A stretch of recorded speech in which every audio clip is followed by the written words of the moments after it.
Welcome to eternal study. आज हम physics की क्वेश्चन की सीरीज़ का 10वां वीडियो लाए हैं।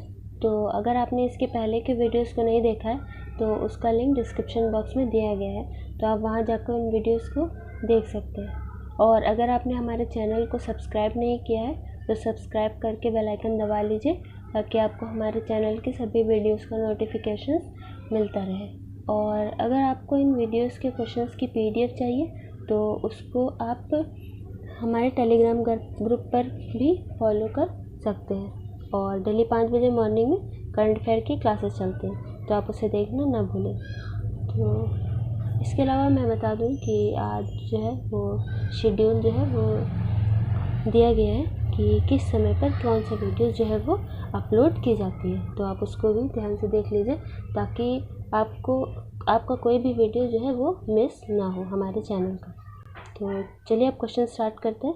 कल हम लोगों ने 225 क्वेश्चंस तक के डिस्कस कर लिया, तो आज हम उनके आगे क्वेश्चंस को देखेंगे। तो आज का पहला क्वेश्चन है, the instrument used to see the distant object on the earth. तो इसका आंसर है टेरेस्ट्रियल टेलीस्कोप। पूछा गया कि इंस्ट्रूमेंट कौन सा यूज़ किया जाता है to see the distant object किस अर्थ पर। तो टेरेस्ट्रियल टेलीस्कोप जो है इंस्ट्रूमेंट है यूज़ किया जाता है to see the distant object. इसको स्पाई ग्लास के नाम से भी जाना जाता है। तो अगला क्वेश्चन है, the ozone hole that has been detected lies in the atmosphere above. तो इसका आंसर है अंटार्कटिका। पूछा गया कि जो ओजोन होल है जो कि डिटेक्ट किया गया था एटमॉस्फेयर में, तो कहाँ पर। तो इसका आंसर है अंटार्कटिका। तो जो depletion of the Antarctica ozone layer है, जिसको ओजोन होल भी कहते हैं, अकर्स क्योंकि स्मॉल स्पेशल एटमॉस्फेरिक और केमिकल कंडीशन जो है वो एग्जिस्ट करती हैं देयर और कहीं पर भी नहीं ग्लोब पर। तो अगला क्वेश्चन है, name the principle which is use to produce low temperature. कौन सा प्रिंसिपल है जो कि लो टेम्परेचर को प्रोड्यूस करने के लिए प्रिंसिपल यूज़ किया जाता है। तो इसका आंसर है एडियाबैटिक डिमैग्नेटाइजेशन। तो मैग्नेटिक रेफ्रिजरेशन जो एक कूलिंग टेक्नोलॉजी है जो कि बेस्ड होती है on the magnetic caloric effect पे। तो ये टेक्निक जो है can be use to attain extremely low temperature. Low temperature को अटेन करने के लिए यूज़ की जाती है। एज वेल एज रेंजेस जो है वो यूज़ की जाती है इन कॉमन रेफ्रिजरेटर में। और डिपेंड करता है डिज़ाइन और सिस्टम पे। तो इस क्वेश्चन का आंसर है एडियाबैटिक डिमैग्नेटाइजेशन, जो कि प्रिंसिपल है यूज़ किया जाता है टू प्रोड्यूस लो टेम्परेचर। अगला क्वेश्चन है, the modulus of rigidity is the ratio of. तो इसका आंसर है shearing stress to shearing strain. पूछा गया कि जो मॉड्यूलस ऑफ रिजिडिटी है वो किस चीज़ का रेशियो है। तो shearing stress to shearing strain का रेशियो है। तो शियर मॉड्यूलस और मॉड्यूलस ऑफ रिजिडिटी, जिसको G से डिनोट किया जाता है और कभी कभी S से भी डिनोट किया जाता है।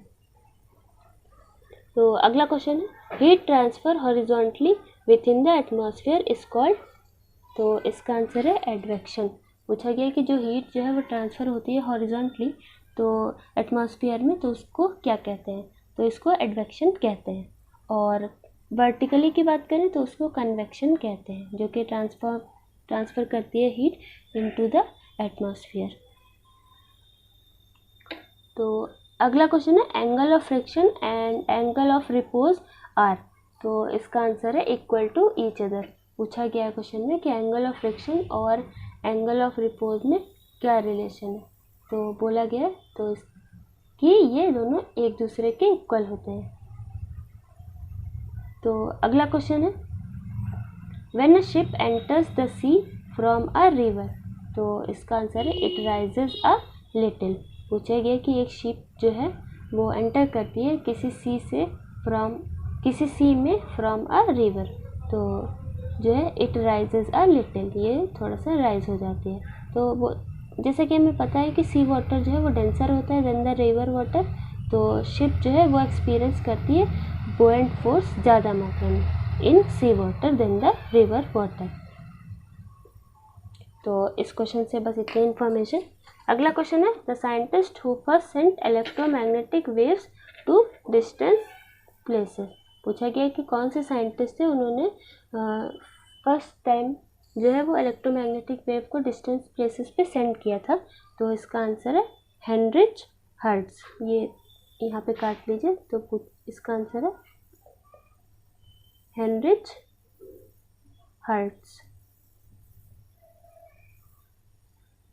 और टाइम पीरियड था 1885 से 1889 तक। तो अगला क्वेश्चन है a transformer work on the principle of. तो इसका आंसर है म्यूचुअल इंडक्शन। बोला गया कि एक ट्रांसफार्मर है जो कि किस प्रिंसिपल पे काम करता है। तो म्यूचुअल इंडक्शन एक प्रिंसिपल है जिस पर ट्रांसफार्मर वर्क करता है। तो अगला क्वेश्चन है a metal plate with a circular hole at the centre is heated. एक मेटल प्लेट है और सेंटर पे जो है एक सर्कुलर होल है जो कि हीट किया गया है। तो क्या है मतलब what will happen to the area of hole. तो एरिया पे क्या इफेक्ट पड़ेगा। तो एरिया जो है जैसे कि इसका आंसर है कि वह इंक्रीज कर जाएगा।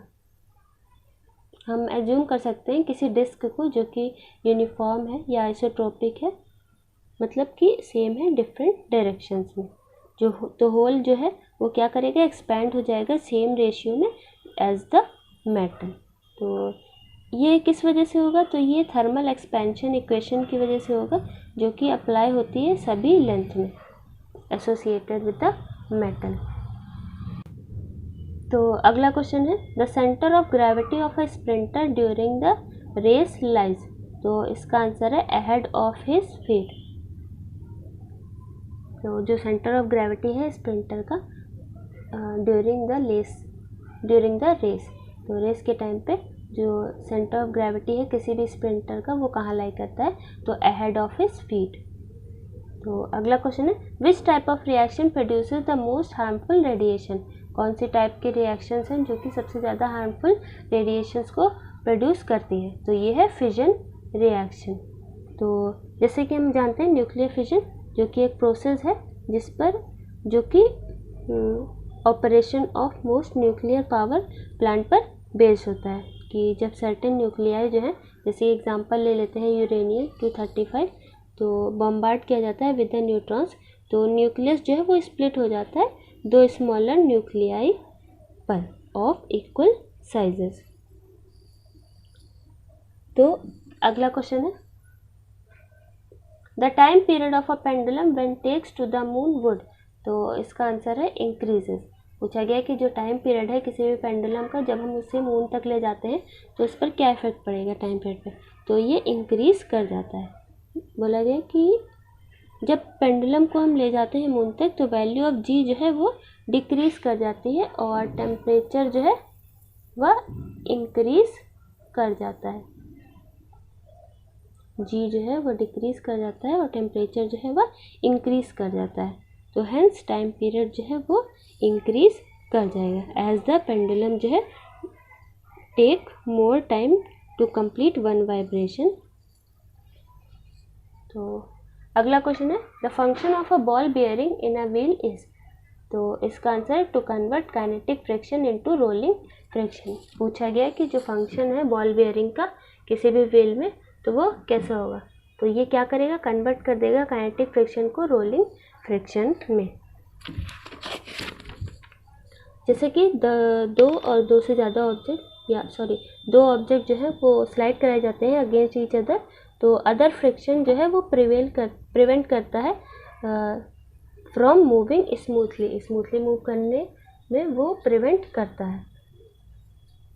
तो by replacing sliding friction with rolling friction, जैसा कि बताया गया कि replacing sliding friction with rolling friction, sliding friction जो है उसको रोलिंग फ्रिक्शन से रिप्लेस कर देते हैं जब दो ऑब्जेक्ट को स्लाइड किया जाता है अगेंस्ट ईच अदर।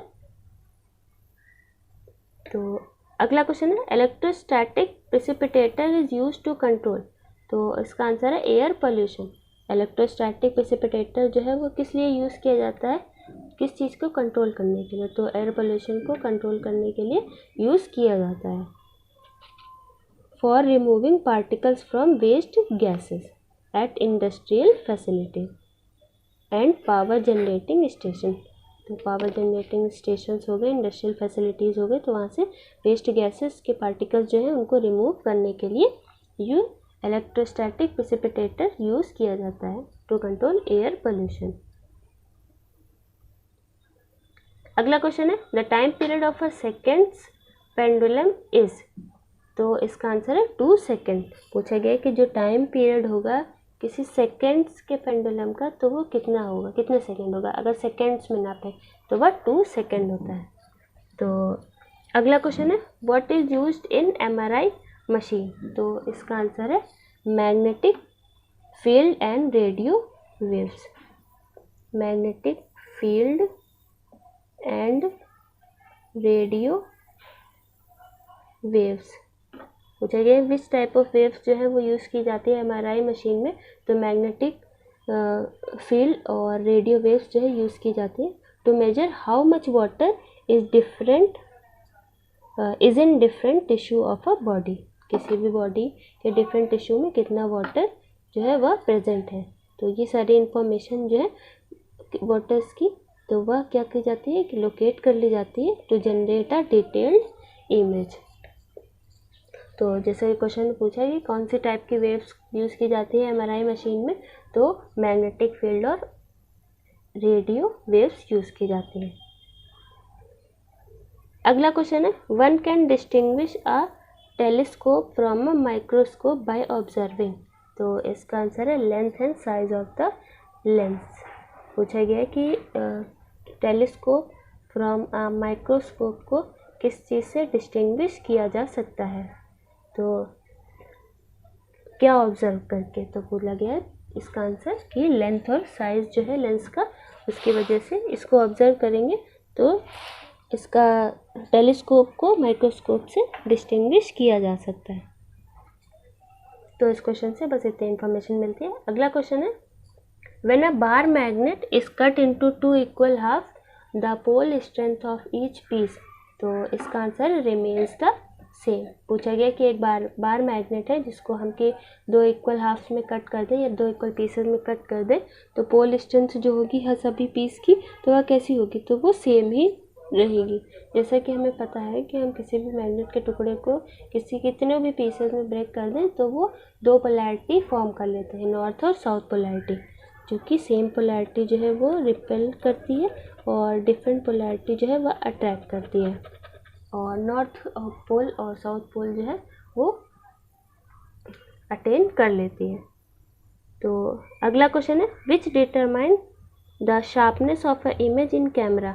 पूछा गया कि कैमरे में जो शार्पनेस ऑफ इमेज होती है वो किस चीज़ से डिटरमाइन की जाती है। तो इसका आंसर है द अपर्चर।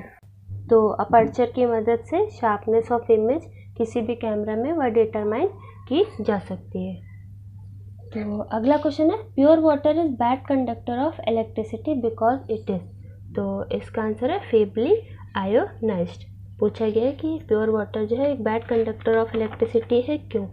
तो डिस्टिल्ड वाटर जो है एक पुअर कंडक्टर ऑफ इलेक्ट्रिसिटी होता है बिकॉज ये कंटेन नहीं करता है डिजॉल्व सॉल्ट इन इट, जो कि प्रोवाइड करते हैं ions to conduct electricity. Electricity conduct करने के लिए ये आयंस जो है वो प्रोड्यूस करते हैं डिजॉल्व सॉल्ट। तो प्योर वाटर जो है वो बैड कंडक्टर ऑफ इलेक्ट्रिसिटी है क्योंकि ये फीबली आयोनाइज्ड है। तो इस क्वेश्चन से बस इतनी इन्फॉर्मेशन। अगला क्वेश्चन है for a person having hypermetropia the near point is. तो इसका आंसर है ग्रेटर देन 25 सेंटीमीटर। किसी भी बंदे के हाइपरमेट्रोपिया डिफेक्ट है तो उसका नियर पॉइंट कितना होगा, तो वो 25 सेंटीमीटर से ज़्यादा होगा। तो हाइपरमेट्रोपिया मतलब कि दूरदृष्टि को, जैसा कि हम जानते हैं कि पास के ऑब्जेक्ट जो है वो सही दिखाई देते हैं लेकिन दूर का जो ऑब्जेक्ट है वो सही नहीं दिखाई देता है, मतलब साफ नहीं दिखता है, ब्लर्ड दिखता है। तो हाइपरमेट्रोपिया इसे कहते हैं। अगला क्वेश्चन है gamma rays have greatest similarity with. तो इसका आंसर है एक्स रेज। गामा रेज में सबसे ज़्यादा सिमिलैरिटी किन रेज से होती है, तो इसका आंसर है एक्स रेज। एक्स रेज से गामा रेज में ज़्यादा सिमिलैरिटी होती है, तो एक्स रेज इसका आंसर है। अगला क्वेश्चन है persistence of vision is the principle behind, तो इसका आंसर है सिनेमा। तो पूछा गया कि परसिस्टेंस ऑफ विजन जो एक प्रिंसिपल है तो वो किसके पीछे यूज़ किया जाता है या किस पर यूज़ किया जाता है। तो सिनेमा, जैसा कि आप जानते हैं कि ऑप्टिकल इल्यूजन होते हैं जो बहुत सारी इमेज को ब्लेंड होकर एक सिंगल इमेज जो कि फॉर्म कर देते हैं। ऑप्टिकल इल्यूजन, जैसे कि मैं बताया कि ऑप्टिकल इल्यूजन होता है जो बहुत सारी इमेजेस जो है वो ब्लेंड होकर एक सिंगल इमेज को फॉर्म करती हैं। अगला और लास्ट क्वेश्चन है when a vibrating turning fork is placed on a table a loud sound is heard, this is due to, तो इसका आंसर है फोर्स्ड वाइब्रेशन।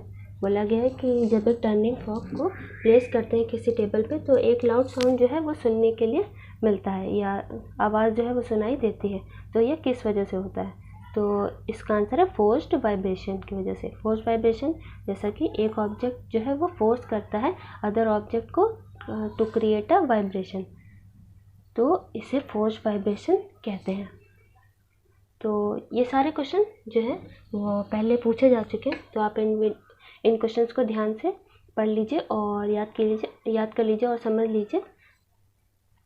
और वीडियो कैसा लगा कमेंट बॉक्स में कमेंट करके ज़रूर बताइए। वीडियो देखने के लिए थैंक यू।